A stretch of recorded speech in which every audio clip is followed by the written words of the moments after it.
for a little indulgence in terms of time. Sure.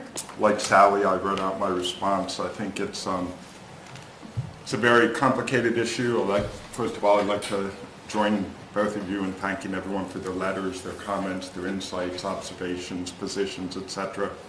There's many thoughtful people, many gifted writers in Durham, and we're fortunate to live in such an involved and passionate community. I do feel quite certain, however, that the VHB study, the notes and comments received from the community, received from other outside agencies, have combined to cover, often very eloquently, all of the germane points that we need to consider.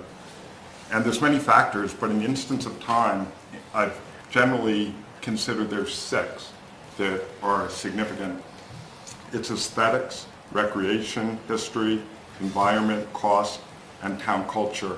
And I'll just somewhat briefly address them and kind of summarize my thoughts. Obviously, we don't have time to get into the myriad subtleties associated with many of them.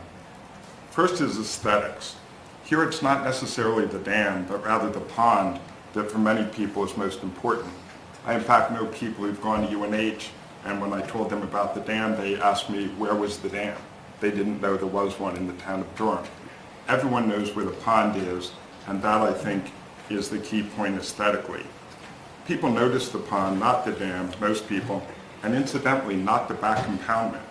And I would call the back impoundment the place where the pond meets College Brook. Everything behind that is unfortunately pretty much hidden from public view. So we're talking about the pond. And here we've seen the classically lovely view of the pond degrade over the years. That said, I still believe most people find the pond more aesthetically pleasing than a view of an estuary would be. People might think the estuary is interesting. When you drive over Beard Creek, it's always interesting to me how high the tide is, where the tide is. You have more of a connection with what's going on in the ocean and the tides. But I believe that aesthetically the pond is more pleasing, at least for now, although we know it is degrading over time. Secondly, I considered recreation. Clearly there's skating, paddling, and fishing in the pond. The problem is that other than in winter, it's very difficult and for the public to access. For example, my wife and I have a Kevlar canoe, very light. We're both excellent paddlers, but we still found it very, very difficult to launch the canoe on the pond. And once on the water, you see the encroachment of the sediment and vegetation is even more apparent when you're out on the water than it is from the shoreline. You need to find your way around newly formed island and fallen trees that block your course. There's really no easy place for the public to access and enjoy the pond, and that restricts paddling and it restricts fishing. There's other places in the area, although as a fisherman I hate to say this publicly, but the Bellamy Reservoir is a better fishing spot and a better paddling spot than we have here in town. Now on winter sports on the pond and the reservoir, you do have the problem that the back impoundment area, it's a little more difficult to get there, but at least you can skate, or you can ski, or you can snowshoe, as I have done, back into the back impoundment, which is in fact quite beautiful in the winter. But again, when the ice is thick enough, you can do that. And again, there's other places in Durham, such as the old Durham Reservoir or the Sweet Trail ponds, where you can do the same thing. Now, if the dam is removed, I don't think recreation will improve over what is available now. Brackish water doesn't freeze, and although they can be paddled, I think it will be more difficult. So personally, I think recreation is a tad more popular and available with the dam. Sorry, pardon, but don't they have ice fishing out on the Oyster River below? Yeah, they the do, dam? but still it's more limited, and the Okay. timing as to when you okay. can be out there. Okay. But you do, you Yeah. see the people out there. Yeah. Then I looked at the history, and here I thought not just about the relatively recent town history, or more broadly what they term these days Atlantic history, but also environmental history of the river and the region. We know most about the region post-contact, of course, but the river is much older, and the indigenous people were likely here for a long period of time. Paleo-Indians arrived 12,000 years ago by best guesses, and they lived within the local environment. And in fact, Native American groups, representing groups, have asked us to remove the dam. Further, when we talk about history, if we stabilize the dam, we no longer really have an Anderson Dam. We have an extremely modified dam that was once an Anderson Dam. So I'm not sure how important that is compared to, say, a monument celebrating that dam and the many dams that came before that. We can honor more than just recent Atlantic history and the Anderson Dam by leaving part of it there with an explanatory monument, with special signage or something else. It would provide an education opportunity, and the history of the place, as Sally said, isn't going away. The place will be there, the history will be there. It's not dependent upon the dam staying there. So I think the historical argument is kind of a wash. Fourth, I considered cost. And I don't mean to demean in saying that anyone else's opinion, or in any of these. This is just my own personal opinion after spending a lot of time considering these issues, because I have a lot of admiration for people who think a little bit differently on this. Fourth, I considered cost, and the price of keeping the dam and the cost of removing it is fairly similar at the end of the day. But we have heard, as others have mentioned, that there's funds available for removing the dam that won't be available if we keep the dam. So I do believe that over time the cost to the town will be higher if we keep the dam. Now next is the environmental argument, and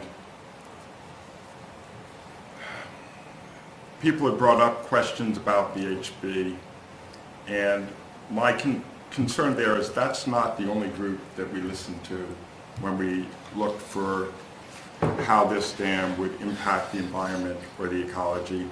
Here we've received comments from major environmental organizations in favor of removing the dam. NOAA, the National Oceanic and Administrative Administration, recommends that we remove the dam. The Nature Conservancy recommends that we remove the dam. The more localized PREP, or Piscataqua Region Estuaries Partnership, recommends that we remove the dam. And they all represent science-based thinking of a high order. What is NOAA? A science-based federal agency with the mission, quote, to understand and predict changes in the Earth's environment and conserve and manage coastal and marine resources. What did NOAA advise us? I quote, from our perspective, the option to remove the dam would be most beneficial to aquatic marine resources, and we encourage the town to strongly consider this option. From an ecological value to aquatic resources of national interest, removal of the dam is our preferred alternative. Then the Nature Conservancy. What is it?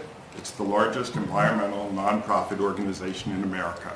Their mission, quote, conserving the land and waters on which all life depends. Their advice to us, quote, returning the river to its natural state will have far more positives than negatives.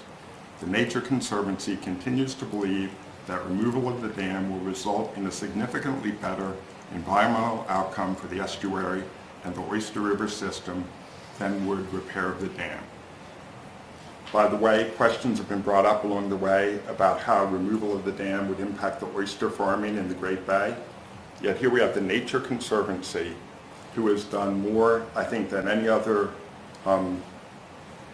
environmental organization to support the oyster farming in the Bay, and they're recommending that we remove the dam. Third one is PREP. Who is PREP? U.S. EPA National Estuary Program, a joint program between local, state, and federal agencies established under the Clean Water Act with the goal of protecting and enhancing nationally significant estuarine resources. In fact, we, Durham, have strongly supported PREP over the years. What does PREP advise? Quote, there are 17 head-of-tide dams in the New Hampshire seacoast blocking most major and minor tributaries to the estuaries and the ocean. These dams have eliminated a natural transition zone between saltwater and freshwater and have thereby almost completely eliminated important brackish marsh habitats.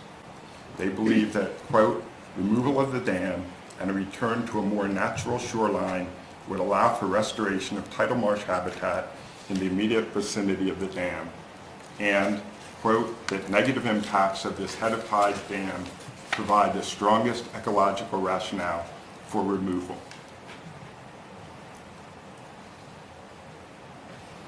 Now, there have been a lot of excellent questions raised by thoughtful people about the size of the river, the viability of the river during the late summer months when flow is typically at its lowest, and about the reservoir dam upstream from this dam.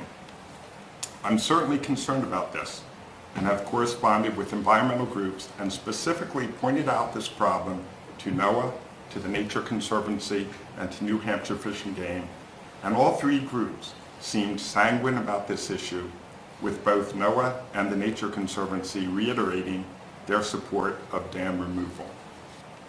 I've also spoken with the dam operators, the upper dam, the reservoir dam a mile and a half upstream, and asked them about their ability to increase water flow during the summer months.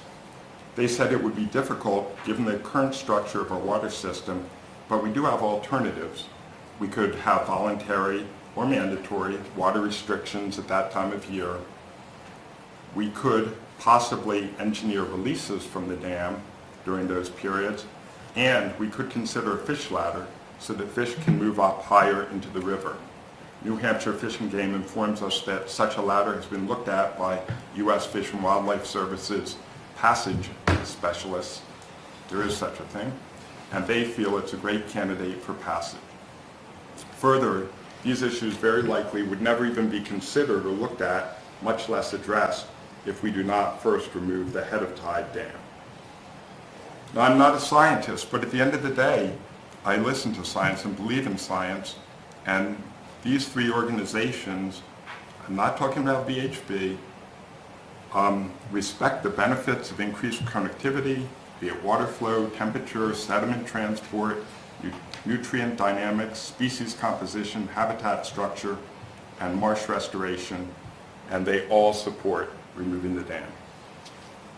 It's unfortunate that, as has been pointed out, we lose a warm water environment that has been established and alive for many years, but there are over 800 lakes and ponds in New Hampshire, many of which are not struggling with oxygen and phosphorus issues and do not block connectivity with the ocean. Here we have a nationally significant estuary with only 5 rivers flowing into the Great Bay and a declining salt marsh environment in the state. Therefore, I believe that removal of the dam is the best environmental or ecological argument we have available to us. My last point is town culture, as was raised in the last council meeting. When I think about Durham, I think about a progressive community with a dedication to education, to the environment, and to sustainability. Among other things, we've been willing to pay relatively high taxes to support a strong education system, to repeatedly preserve and steward land, to shift our own town energy sources towards solar, and to invest in a water treatment plant that is one of the most effective, if not the most effective, in the state. To me, removal of the dam is consistent with our dedication to the broader regional and even global environment, not just to the environment in Durham. Our town is highly educated and well aware of the environmental problems that exist outside of town.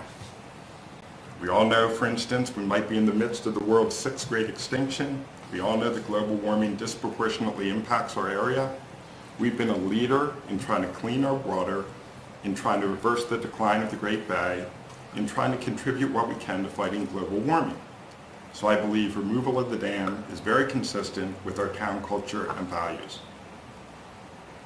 Change is difficult. I don't underestimate it. I feel it's incredibly unfortunate that the burden of this particular change will be borne very disproportionately by certain members of the community. We've received many heartfelt and powerful letters from many who would be most impacted by the dam removal, and this disproportionate impact makes this decision all the more difficult. However, as stated by the Nature Conservancy, Durham now has a, quote, once-in-a-lifetime opportunity to dramatically improve the environmental conditions of the Oyster River system by reconnecting it to Great Bay Estuary," end quote. And when I consider this and weigh all the other relevant factors, I vote that we take this opportunity and remove the dam.